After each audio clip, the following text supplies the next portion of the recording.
Back here on SportsCenter with major breaking news in college basketball. Pete Thamel reporting Kentucky's John Calipari is finalizing a 5-year deal to become the next head coach at Arkansas. Deal's expected to be done in the next 24 hours.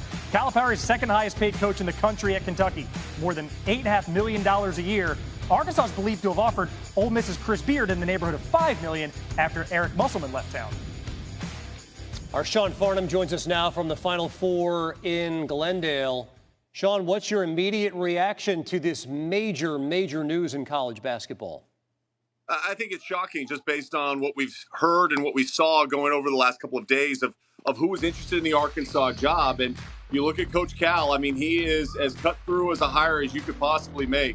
The name, the brand, the identity that he brings to a program that has a storied, rich tradition, an outstanding fan base in Fayetteville, Arkansas. To me, this is a shocking move. The timing of this move as we are sitting here on the eve of the national championship game, and one that certainly will shake up things not only in the SEC, but certainly in the Bluegrass State with Big Blue Nation. Sean, there is no bluer blood in college basketball than the University of Kentucky.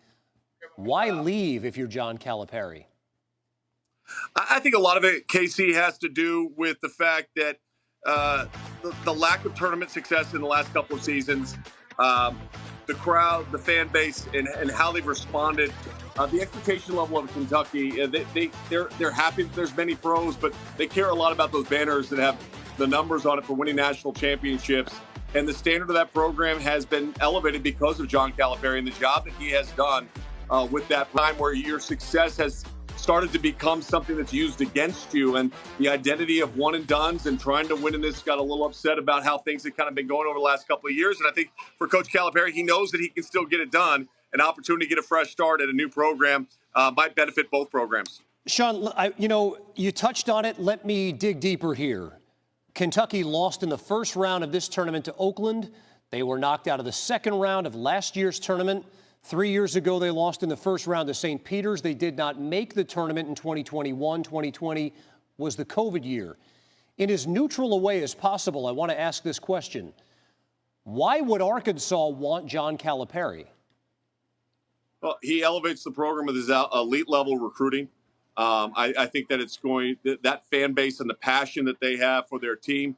We saw it time and time again. I think John Calipari is one of the best. The tournament success. Casey, what's his winning percentage during the regular season? How they fared as far as competing at Auburn.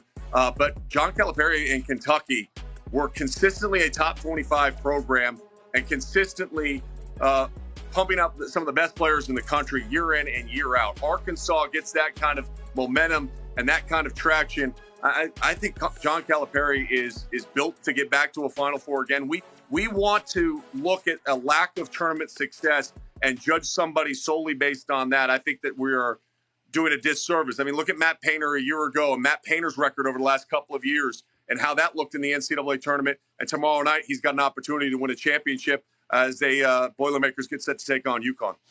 Yeah, I pulled you away from a roast beef dinner to join us here on SportsCenter, so I don't suppose you've been working the phones and working sources here. But give us an idea of the caliber of coach that could be in the mix to replace John Calipari at Kentucky. Anyone. Let's just start with that. Anyone. It's Kentucky basketball.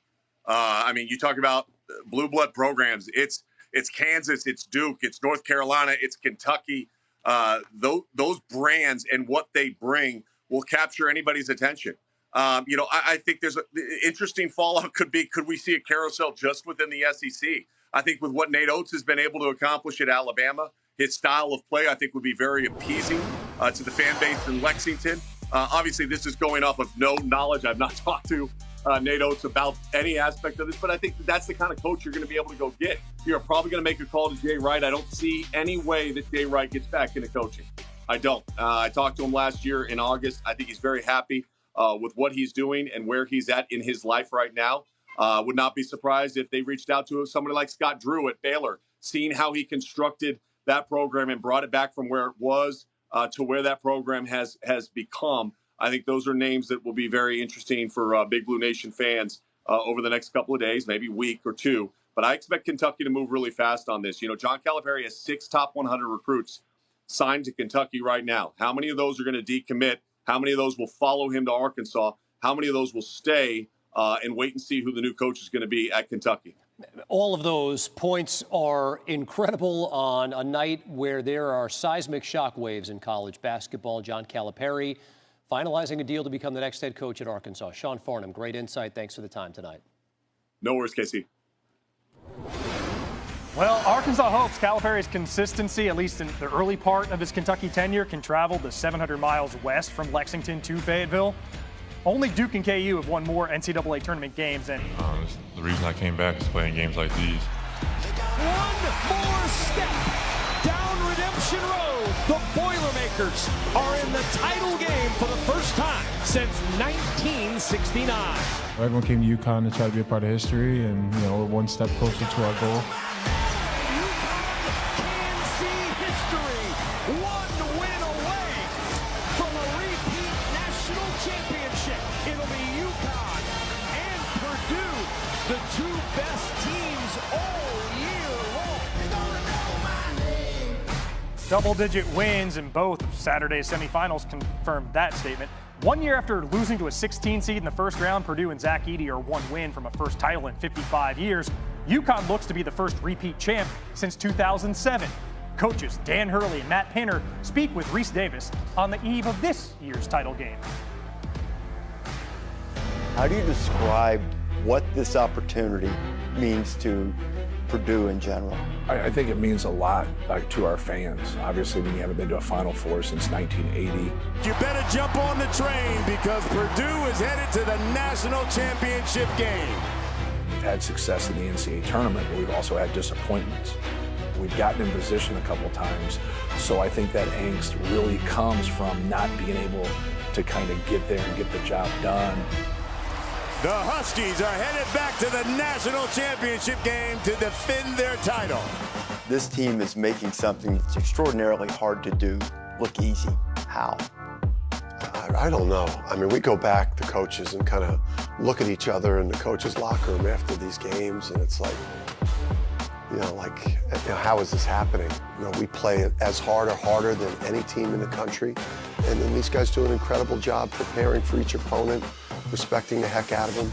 What challenge specifically does UConn present that maybe is a little different from the ones you've seen up to this point? I would say their ball pressure and their rim protection. There's their collective ability to defend you, and then it's a track meet for them. Like they have unbelievable runs, and that's what you got to be able to do. You got to be able to take care of the ball. You got to get good shots. If you don't, you're generating offense for them. Hit shot rejected by Edey. They just hit the Edey button.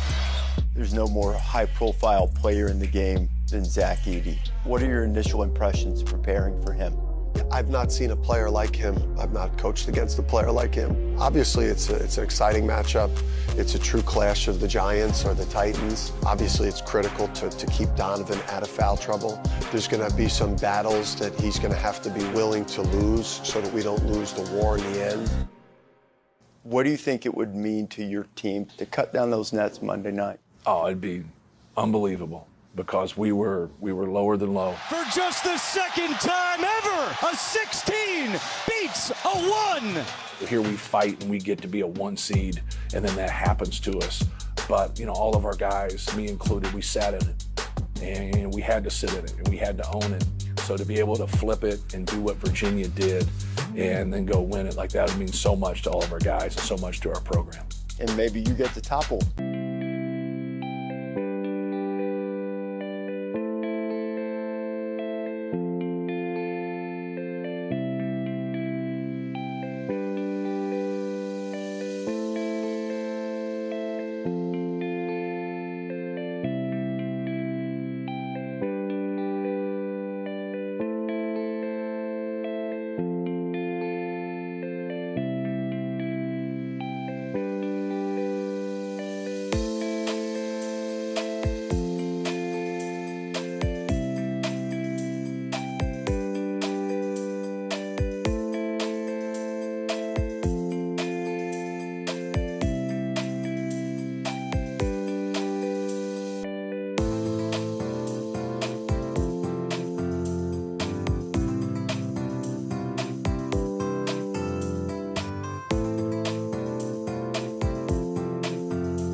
For your precious love, the stars fell out. Love longing for our union then. Love my fragrance so captivating.